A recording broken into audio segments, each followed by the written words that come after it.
mudah, susah-susah gampang maksudnya ya. Mengikut Yesus itu susah-susah gampang. Kadang dibilang susah enggak, tapi dibilang enggak, susah juga. Karena apa maka susah? Karena kita masih banyak keinginan dagingnya. Itu yang pertama. Lalu yang kedua, kenapa susah? Karena kita tidak mau sesuai dengan sabdanya. Kalau kita mengikuti sabdanya, pasti semuanya menjadi mudah, nggak ada yang susah ya. Nah, ini juga bukan kebetulan kalau pada hari ini kita kumpul untuk belajar berdoa. Yang pertama kita gagal ya untuk berdoa. Hari ini juga luar biasa ya. Jadi menjadi berdoa itu sungguh-sungguh pilihan Tuhan, nggak main-main ya. Saya mau lihat ini doa. Bapak Ibu, apa itu doa? Doa adalah komunikasi. Apa? Komunikasi. Komunikasi berarti dua arah. Ada saya, Anda yang diajak bicara. Siapa yang diajak bicara? Yang diajak bicara adalah Tuhan. Jadi doa adalah komunikasi antara saya dan Tuhan. Nah, Tuhan yang kita ajak komunikasi ini adalah Dia, Allah Bapa yang mengatasi langit, di atas segala langit. Dia yang maha kuasa, Dia yang kuasanya tak terbatas, Dia yang maha rahim, Dia yang maha tahu, dan Dia maha segala-galanya yang tiada terukur. Spesial gak kalau saya bisa diizinkan bicara dengan Dia? Spesial, sebab itu Dia katakan, barang siapa yang percaya dalam namaku dan percaya, kata Yesus, maka dia akan menjadi anak-anak Allah. Dia disebut sebagai anak-anak Allah.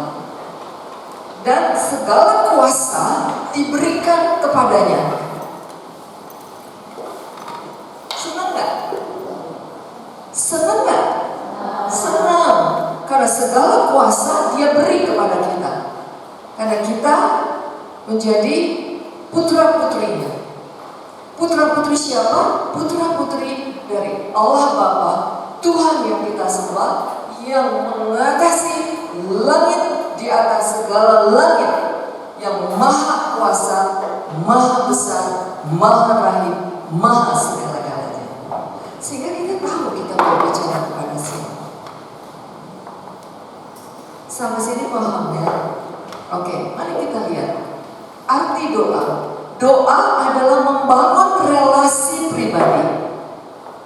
Karena doa ini adalah komunikasi. Pada saat kita berdoa berarti kita membangun hubungan, membangun relasi antara saya dengan Tuhan.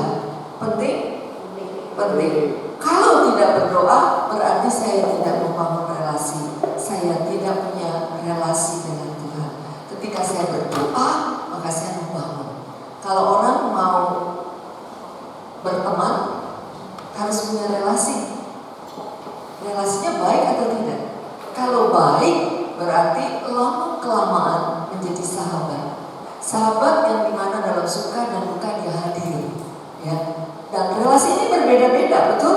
Di antara tim ini aja juga punya relasi yang berbeda kan? Saya mungkin hanya tahu dengan si A, tapi saya tahu dan kenal si B, gitu. Sama dengan Tuhan juga.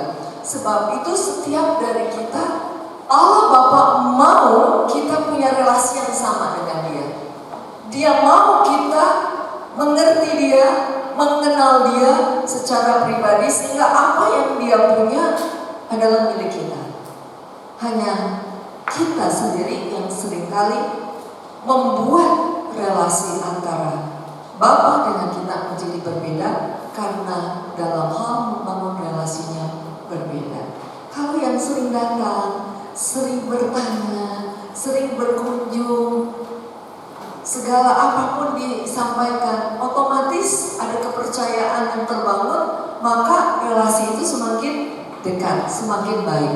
Ya. Demikian juga. Jadi doa adalah membangun relasi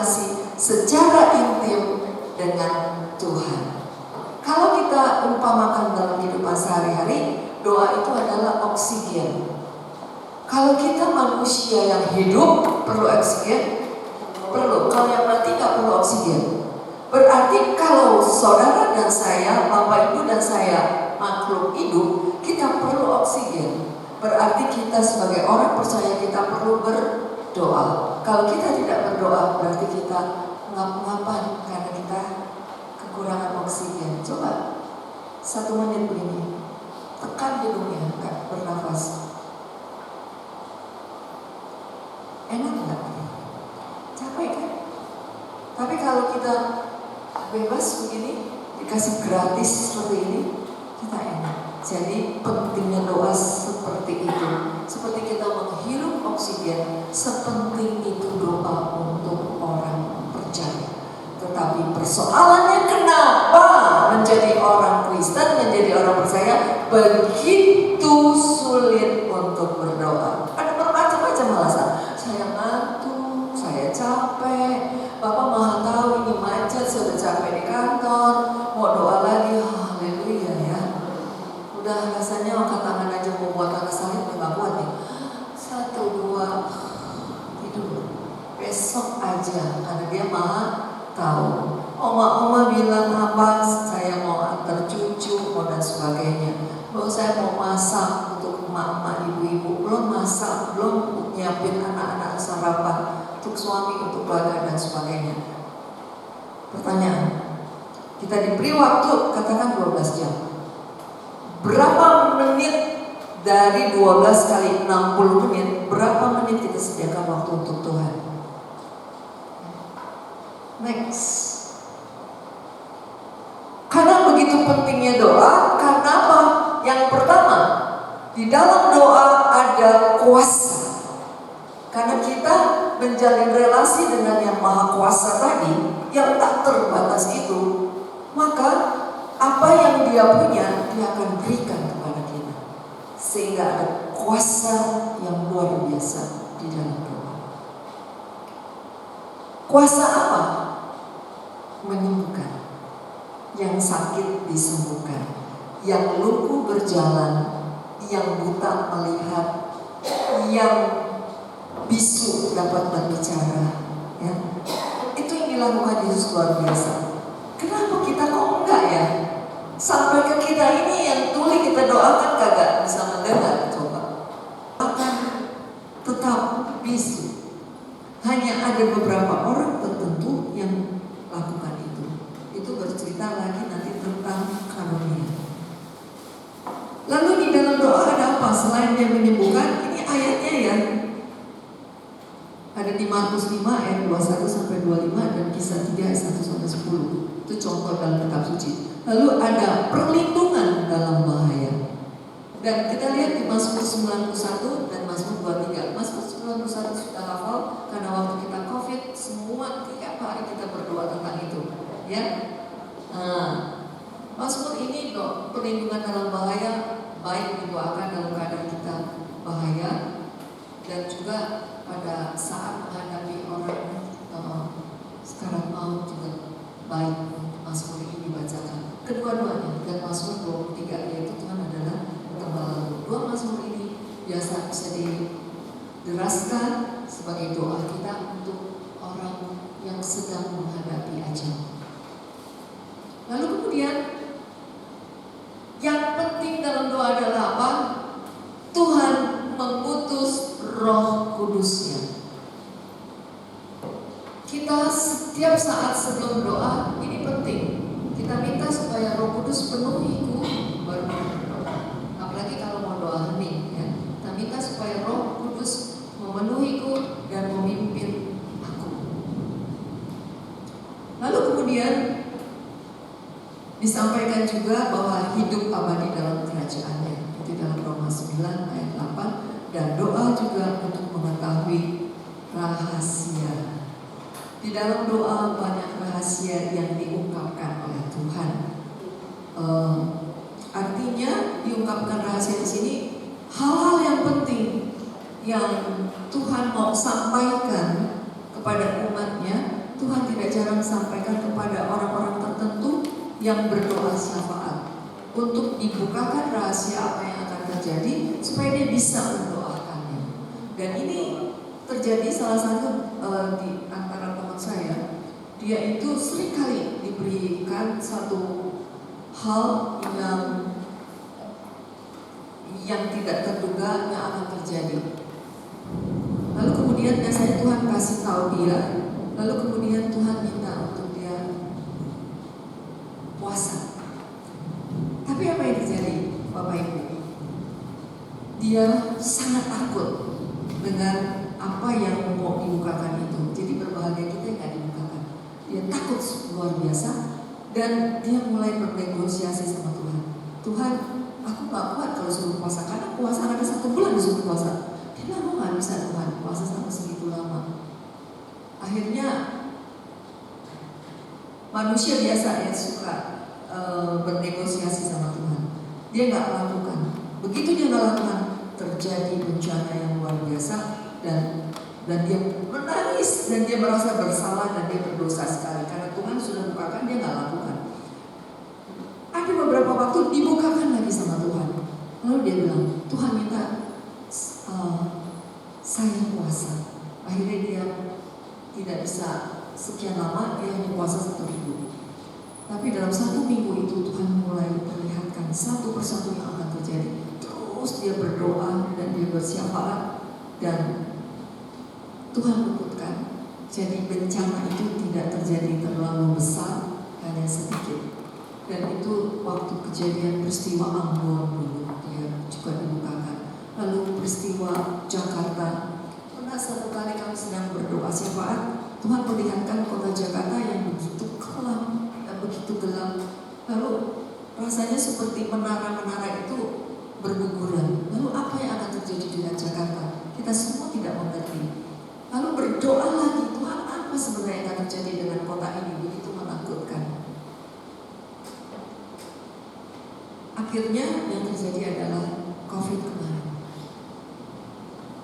Jadi kita semua berdoa untuk PD kita, untuk tim, untuk komunitas, untuk pekerjaan dan semua ya.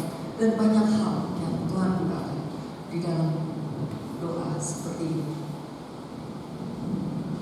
Dan orang-orang yang dipilih Tuhan dalam bersyafaat ini ada memang orang-orang yang tertentu yang diberikan oleh Tuhan. Dan ketika kita berkumpul, kita berdoa, ada bermacam-macam hal yang Tuhan buka. Dan pada saat Tuhan buka, kita tak mengerti. Dan itu harus terus didoakan, gak selesai saat itu. Itu syafaat, itu doa ya, gak selesai saat itu. Next, saya gak cerita syafaat, doa ini lagi. Itu hanya sekilas saja. Kita kembali berikutnya. Nah, kapan kita harus berdoa, teman-teman? Kita berdoa itu ada 2. Doa itu ada 2. Ada doa pribadi dan ada doa bersama. Penting gak dua-duanya? Penting. Seperti mata uang terdiri dari 2 sisi. Jadi kalau hanya satu sisi tidak ada nilainya. Jadi kedua-duanya penting. Doa pribadi penting, doa bersama juga penting. Doa bersama bisa dengan suami istri dan anak-anak, dan juga bisa dengan tim seperti ini. Kapan doa pribadi dilakukan? Bebas. Bisa pagi, bisa siang, bisa malam, sesuai dengan waktu kita. Kapan bisanya? Nah, doa ini harus konsisten. Tidak bisa hari ini berdoa, 2 hari lagi enggak bisa. Doa itu harus setiap hari harus kita berdoa. Kapan waktunya terserah kita. Kalau Yesus minta supaya kita berdoa pagi-pagi benar, itu yang Yesus lakukan. Lalu kemudian yang kedua, kapan Yesus berdoa? Yesus berdoa pada pagi benar, dan berapa lama dia meminta kepada kita, apakah kau bisa berdoa 1 jam saja? Itu waktu dia minta waktu di Getsemani kepada murid-muridnya, bisakah kau berdoa 1 jam saja? Itu kesempurnaannya. Jadi mau berapa lama untuk pemula bisa ditentukan sendiri, entah 10 menit, tapi konsisten 10 menit. Mungkin 15 menit silakan, tetapi itu rutin. Kalau misalnya sudah berbulan-bulan 15 menit terus. Keterlaluan kali ya, pelit banget sama Tuhan. Perhitungan banget sih, 15 menit terus gitu ya. Udah setengah tahun 15 menit terus. Mungkin bertambah ya, pelan-pelan bertambah 1 menit, 1 menit, sampai mungkin akhirnya bisa setengah jam. Kalau udah setengah jam, udah bertahun-tahun setengah jam terus dikasih waktu begitu lama sama Tuhan, kok cuma setengah jam kasih waktu ke Tuhan. Nilai sendiri, karena Tuhan tidak pernah menghakimi kita, tapi Dia menilai hati kita. Sejauh mana cintaku pada Tuhan, yaitu kerelaan kita berdoa. Itu akan terbukti di sana, cinta kita sama Tuhan. Ya. Jadi ini waktunya berdoa. Next, halangan. Jadi nggak gampang Bapak Ibu belajar berdoa, banyak halangannya. Yang pertama adalah, yang pastinya adalah setan. Siapa yang nggak percaya adanya setan? Siapa yang percaya ada setan?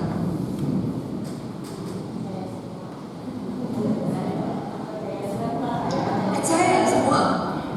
Oh, percaya semua. Kalau percaya ada setan, berarti saudara harus percaya ada Tuhan. Ketika kita mau menjalin relasi dengan Tuhan, Dia cemburu, Dia tidak suka.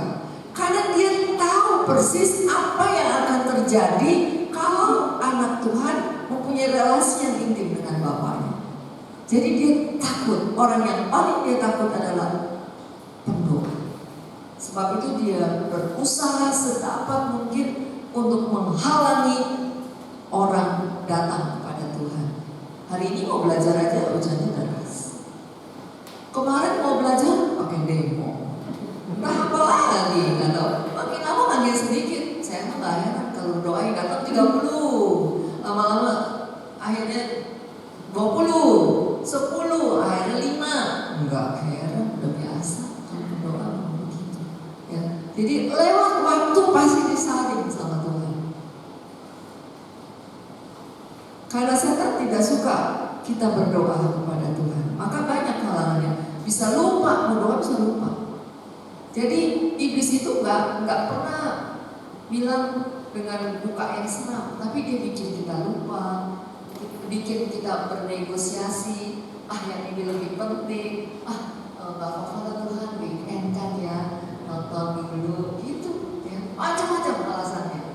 Padahal ketika kita mulai berdoa, besok pagi, coba rasakan yang terjadi, itu badan beda rasanya. Jiwa kita segar kalau kita berdoa. Tapi Dia nggak suka, Dia takut bukan, apalagi yang bagian pujian dan penyembahan. Ini saya agak prihatin dengan PD-PD sekarang, yang khususnya bagian yang worshiper. Bagaimana hidup doanya, bagaimana cara dia memilih lagu, kapan latihannya. Karena yang setiap ministry itu punya beban yang masing-masing yang berat. Untuk worshiper mesti latihan, lalu milih lagu gak sembarangan, lagu yang meremah dia apa. Tapi berapa banyak persekutuan yang dengan terbang-bang, kita latihan, masih ada 1 jam latihan di situ. Habis itu baru pengen. Ya tak heran, waktu pujian hanya kalau bagus suaranya, main musiknya bagus, ya jadi konser di sono. Kalau suaranya pas-pasan, ya layak lah gitu, ya dan sebagainya. Sehingga makin lama PD semakin sepi. Karena orang mulai merasa, apa ya yang saya dapat di sana? Orang nggak mengalami kelegaan. Lalu yang lebih capek lagi, pewartanya kalau pujiannya tidak menggali jiwa-jiwa dari umat. Kenapa? Karena pada saat kita memuji dan menyembah, itu ada suatu peperangan terjadi di sana. Nggak kelihatan kan musuh kita yang di udara, tapi yang kita anggap musuh adalah ini. Padahal yang darah daging ini bukan musuhmu. Musuhmu adalah, musuh kita adalah yang tidak nampak. Yang nampak ini bukan musuh, tapi yang kita musuhi adalah yang kelihatan. Sama tim satu sama lain kita saling tersinggung satu sama lain. Dengan suami istri kita ribut sebelum pelayanan, ramai pokoknya, ya. Jadi ini dia dalam. Lalu kemudian yang kedua, dosa kita sendiri, dosa pikiran, dosa perbuatan. Karena dari pikiran bisa jadi perbuatan. Ada yang baru dipikir aja yang membuat, ada yang niat saja, dan bermacam-macam. Yang tahu adalah saya dan Tuhan. Sebab itu pendoa ini sungguh-sungguh harus memiliki hati yang bersih. Hati yang bersih, hati yang tulus harus dimiliki oleh seorang pendoa. Sebab kalau tidak, seperti lensa kaca yang penuh dengan debu, sehingga tidak bisa melihat aslinya. Karena pendoa itu, apalagi syafaat, dia itu adalah kaca pembesarnya Tuhan. Jadi sesuatu di bumi ini yang mau dilihat oleh Tuhan menjadi besar, dan kita ini dipakai oleh Tuhan sebagai kaca pembesarnya untuk melihat seperti itu. Sehingga penting sekali kita punya hati yang bersih, pikiran, perasaan, hati, jiwa kita harus bersih. Sebab jika kita tidak bersih, kita tidak kudus, jangan main-main kalau menjadi seorang pelayan Tuhan. Karena kita bisa dipermalukan oleh orang yang kita layani. Jadi jangan main-main. Saya tidak menakut-nakuti, tapi ini adalah fakta seperti itu. Apalagi kalau dia berdoa. Nah, kalau pendoa lebih lagi harus hati-hati. Sebab itu jaga relasi kita dengan Tuhan, jaga hati kita, jaga sungguh-sungguh hati dan pikiran. Sebab kalau tidak, pada saat kita mendoakan orang, kalau kebetulan terjadi sesuatu, entah manifestasi orang yang didoakan atau apa, atau ada roh apa di dalam diri dia, roh itu bisa menghujat, bisa membuka rahasia kita. Kalau kita nggak kudus, dia bisa membuka semua. Kamu doakan saya seperti ini, padahal kamu sendiri bla bla bla bla bla. Itu habis ditelanjangi dan kita dipermalukan. Ya, jadi hati-hati kalau mau menjadi pendoa. Dendam di hati ini adalah halangan. Maka kalau SHDR kita ngaku dosa, kita doa sungguh-sungguh supaya tidak ada yang menjadi celah. Celah itu artinya di mana gangguan bisa masuk, lubang, itu namanya celah. Celah itu apa? Celah itu kepahitan hati. Celah itu dosa kita. Celah itu kemarahan hati kita, dendam kita. Maka kalau kita mau mendoakan orang lain, yang doa misalnya mau berkunjung, daripada banyak, lebih baik 2-3 orang aja, tapi sehati. Sebelum berdoa sehati dulu, sama-sama. Kalau ada kekesalan, ada sesuatu, kita rekonsiliasi dulu, baru kita pergi pelayanan. Jangan ramai-ramainya aja. Itu maka kalau tim doa ramai-ramai, waduh, ngeri sekali ya, hati-hati. Jadi jangan main-main dalam doa. Teman-teman, Bapak Ibu yang dikasih Tuhan, saya harus mengajarkan yang benar, yang sebenarnya, bukan hanya doa sembarang doa aja. Kalau doa cuma gitu-gitu aja ya mungkin, karena kita baca ya, mungkin nggak apa-apa ya. Kalau ini doa yang sungguh, karena kita mau ada kuasa Tuhan mengalir di sana, maka itu kita harus bersih, menjadi saluran yang bersih. Kan kalau salurannya bersih, air yang mengalir bersih kan. Tapi kalau selangnya kotor, maka air yang mengalir juga kotor. Lalu kemudian terlalu sibuk. Kenapa terlalu sibuk? Kita nggak punya jam doa sama Tuhan, nggak ada wakuca sama Tuhan. Lalu kemudian sombong, ya. Nah, sombong ini juga, karena sombong yang paling dibenci oleh Tuhan. Karena apa? Tuhan menghukum Lucifer karena Lucifer sombong. Dia mau menyamai dengan Allah, maka diusir. Maka kesombongan ini yang selalu ditebar oleh si jahat. Sombong itu, orang minder bisa menjadi sombong. Orang kepahitan juga bisa menjadi sombong. Orang yang banyak sekarang untuk orang menjadi sombong. Yang kaya bisa sombong, orang yang miskin pun yang tidak berdaya juga bisa sombong karena takut ya, takut senang. Lalu kemudian putus asa. Putus asa juga itu bukan dari Tuhan. Tuhan selalu setiap hari begitu matahari terbit dia bilang apa? Aku menyertai engkau. Jadi jangan pernah kita kehabisan pengharapan. Kita harus punya pengharapan setiap saat, baru setiap hari. Jadi kalau orang putus asa itu berarti tanda-tanda bukan dari Tuhan. Ini adalah dari lawannya Tuhan. Dia terus kasih, kamu gak berguna, kamu tuh gak bisa apa-apa, kamu gagal dan bermacam-macam. Lalu kemudian menyembah berhala. Macam-macam nih menyembah berhala. Kalau sekarang berhalanya kan luar biasa nih, dibawa-bawa terus sama kita. Tinggal tergantung kita nih bagaimana menggunakan dia. Dia bisa menjadi alat yang baik, tapi dia juga bisa menjadi berhala kita. Nanti udah lagi macam-macam doa apa? Macam-macam doa apa? Macam-macam. Ada yang doa lisan, doa hening, rosario, ya kan? Macam-macam doa. Yang mana yang baik? Tergantung kita. Setiap dari kita punya versinya sendiri mau doa apa, sesuai dengan kesukaan kita. Baik, sekarang doa ini menjadi hidup tergantung dari pertanyaan Bapak Ibu.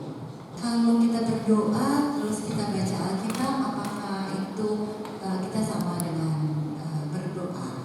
Saat teduh yang mana? Jadi sebelum kita baca kitab suci kita awali dengan doa, lalu setelah itu baru kita baca renungan. Ya, setelah itu baru kita tutup doa singkat. Apakah itu termasuk doa? Nanti akan berkembang menjadi doa meditasi. Doa meditasi akan kontemplatif. Itu kan semuanya berdasar dari kitab suci. Jadi berdoa dengan kitab suci ada saat teduh, ada yang bisa dipakai untuk doa meditasi dengan kitab suci. Apakah yang menjadi pagar doa itu harus berdoa? Ya, kerjanya hanya itu saja. Itu yang benar. Jadi tim pujian yang hanya pujian, dia tidak di sana. Kalau pendoa menjadi pagar doa ya hanya pendoa. Yang pertanyaan kedua itu yang tim pujian ya. Apakah perlu karunia? Iya. Doa seharusnya semua orang percaya bisa berdoa, harus berdoa. Nanti di dalam doa ini mulai ada yang terjadi berbeda. Memang ada orang yang diberi khusus menjadi pendoa. Bisa dikatakan ini adalah karunia berdoa ya. Karena di dalam karunia ini nanti dia akan dapat karunia hikmat, dapat karunia penglihatan dan sebagainya. Doa pribadi itu terdiri dari macam-macam. Artinya biasa kita awali dengan syukur ya, pujian pada Tuhan. Nanti lama-lama mungkin awalnya masih ada doa permohonan. Percaya, nanti lama-lama doa permohonannya semakin sedikit untuk diri sendiri. Ketika saya berdoa berarti saya terhubung dengan Dia.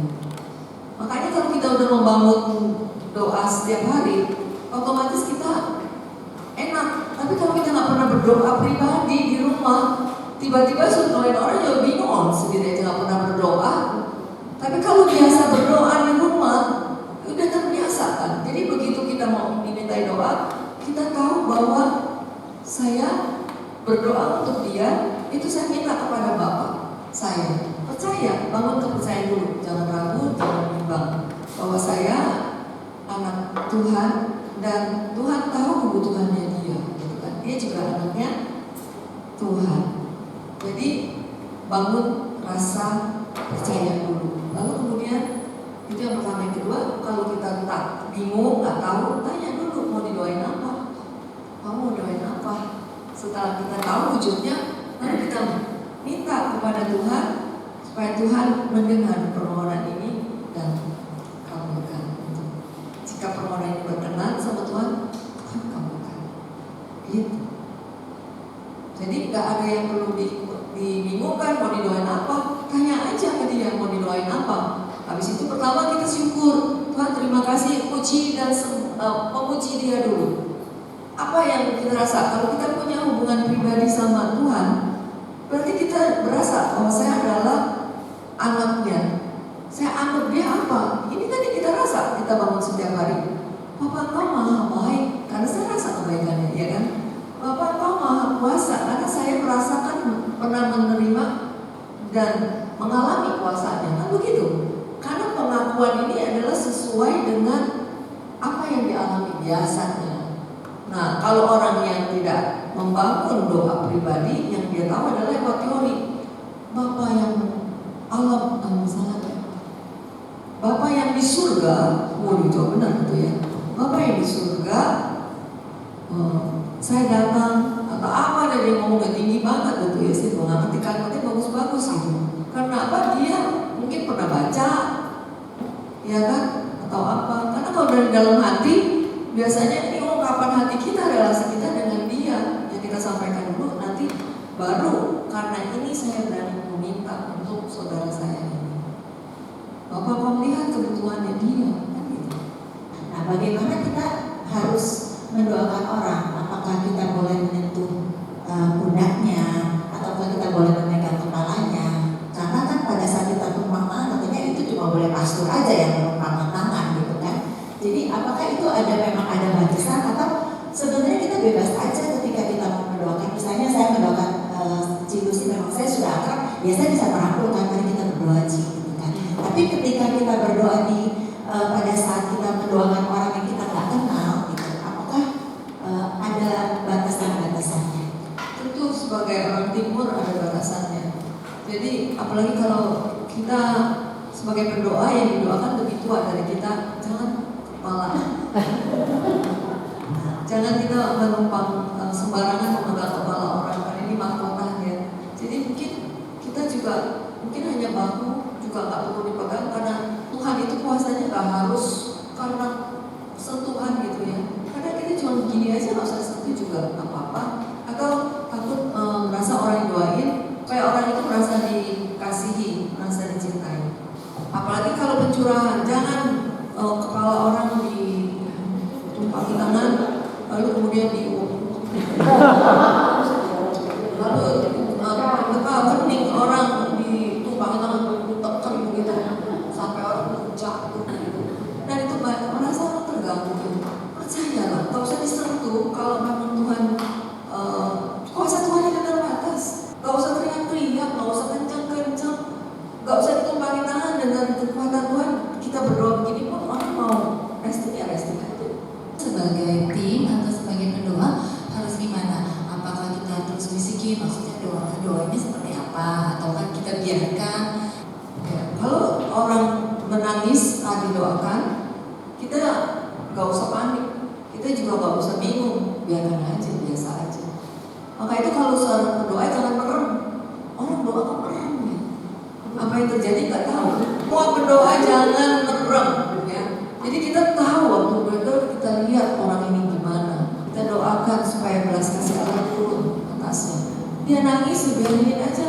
Gak usah diapa-apakan, biar aja kita konsentrasi sama Tuhan. Tuhan mau apa? Justru kalau sebagai pendoa, Roh Kudus tunjukkan apa yang mau kita doakan untuk dia. Jadi kita malah dalam hati, masuk ke dalam hati kita, supaya Roh Kudus berbicara apa yang saya mau doakan, bukan dipikir pakai kepala. Jangan pernah diukur dengan manifestasi gitu. Tuhan bekerja dengan caranya sendiri.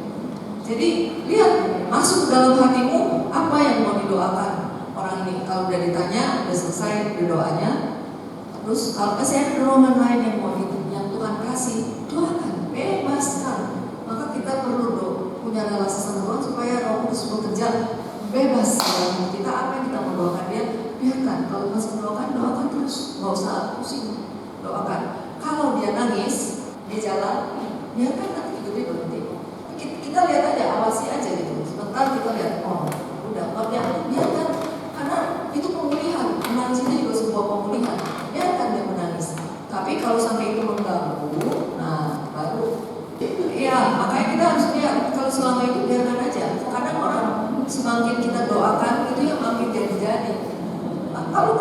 kita bisa lihat, minta Roh Kudus tanya, Tuhan, ini apa yang terjadi? Kalau itu hanya dia lagi pemulihan, biarkan Roh Kudus berkarya di sana.